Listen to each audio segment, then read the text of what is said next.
Reflecting on my life, part three. Um, the first two were a little bit more negative because there's a lot of negativity, especially in the early years of my life, but it wasn't always bad. Um, there's still plenty that's, you know, short lived, happy times, funny things that happened. Um, so, I do need to keep it a little lighter, not so doom and gloom. So, for example, like when I was growing up, what was weird was because my dad was Greek, so he raised us like we were raised in the village, or hell, he grew up. But we're in LA, we're here. So, it's not the same, but he still raised us the same. And one aspect was, at least for the boys, is that when we hit puberty, suddenly we had all this extra freedom. Now, on one hand, he kind of ruled with an iron fist, and it was strict because it was you got to have this work done, you got to do this work done, whatever.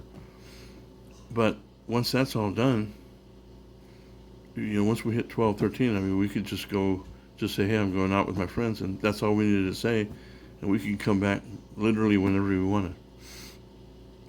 And now my parents wouldn't say a word. Um, at 15, I went to my first, house party in high school, and I came back at I think I don't know 2 or 3 in the morning. Um, I'm not drunk, but I'd had some drinks. My parents didn't say a word to me. That's not normal here in America, you know. And then, of course, once I had my driver's license at 16, and then it's pretty much every weekend. My boy Fernando and I, because he was a foster kid, and he didn't get along with them. They didn't get along with him, so he was there the moment he graduated when he was 18. He was leaving. Um, so he and I, we would stay out, till 3, 4, 5 in the morning, come home shit drunk. Parents never said a word. And it was a different time back then too, because I was a big guy. My hair was already starting to thin out. Had a mustache, so I would walk into liquor stores, grab a couple 12 packs, pay for it, and walk out. Nobody would question me. Of course, they were a little easier back then. Now if you look like you're 30, they still want to card you. Back then, if you looked like you were 20, it was good enough. No need to even see anything. um, so there was some good times here and there, and then when I graduated high school, he had bought some apartments in Bakersfield, and I moved up there to go to school and help him run those. And so one day, on Sunday, basically the office is closed. But if you're running a large apartment complex, it was 185 units. It's a big complex. You're still obligated to take care of any business that is needed. Somebody has an emergency or anything, you got to be there. So one Sunday morning, it's like 8 o'clock in the morning, I get a knock at the door, and there was one woman in there who was really hot. I mean, she was gorgeous. And she's standing at the door when I open it, and she's just got a robe on with slippers, and she's got the robe opened up where you can see her breasts on one side.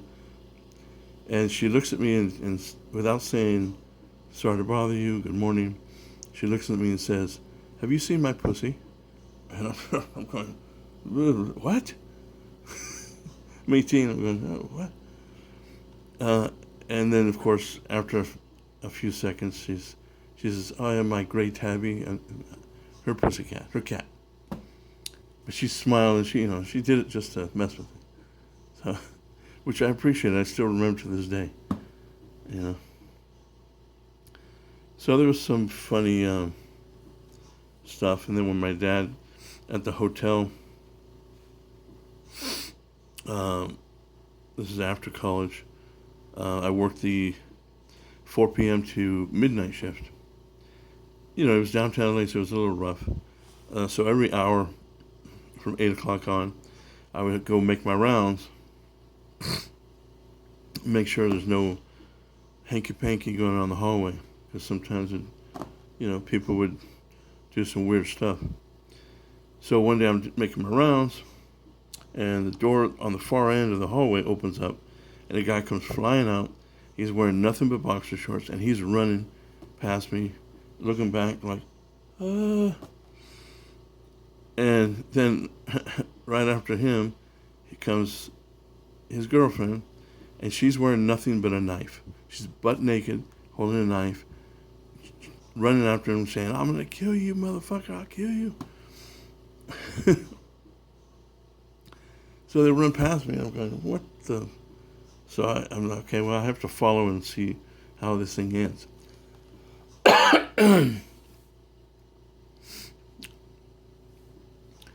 Sorry. I follow him down to the street, and she's standing in the middle of the street, butt naked, with a knife, screaming at him. And I look down, and he's running down the street with his boxers. And then she comes in, and the elevator is right next to the front desk. So while she's waiting for the elevator, she's just standing there and starts trying to have a normal conversation with me. "So how are you doing today?" "Oh, I'm fine. Anything interesting happening to you?" "No, everything's good." Like, no big deal. So crazy, funny, There's so much like that. I mean, I could fill hours of stories like this. I have one more from many years after that, probably about 15 years ago. I used to work at LA Fitness, and was on my way back to work from lunch. And I gotta pass by the mall, hang a right. And as I'm coming into the right-hand lane, there's some people in front of me, so it's a red light, so I'm stopped. And I notice this girl looking back toward traffic. She's wearing shorts, she has some pretty legs, so she catches my eye.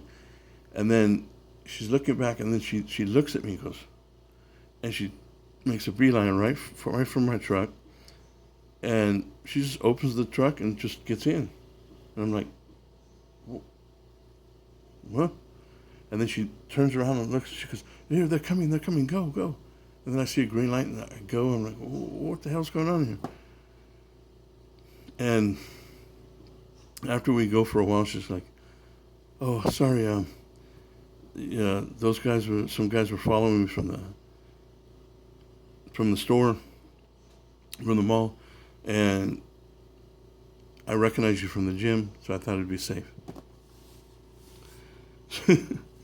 So, crazy stuff like that, which, when you tell people that, a lot of people don't even want to believe you. They think, no, that's from a movie, or, no, all that stuff is real. None of it's made up. So, yeah, so, it wasn't all bad. In the hotel, it was in a bad area, but because word would get out that this youngster over here, his dad owns the hotel, women in the area think, oh, well, it's my chance to try and come up, try and get my hooks into this young man and trick him, and then I'm set for life. But we didn't really have a ton of money. But then, so I knew what they wanted. I was much more mature than they thought. 19, 20, 21, but I was way more mature than they thought. So I got what I wanted, and then I just kicked them to the curb, because I know, they weren't looking for anything but try and get their hooks into me and get paid. So, and I got a few girls out of there. Free. Meaning I didn't even have to date them or anything. Buy them anything, nothing. For an average Joe, it's not normal.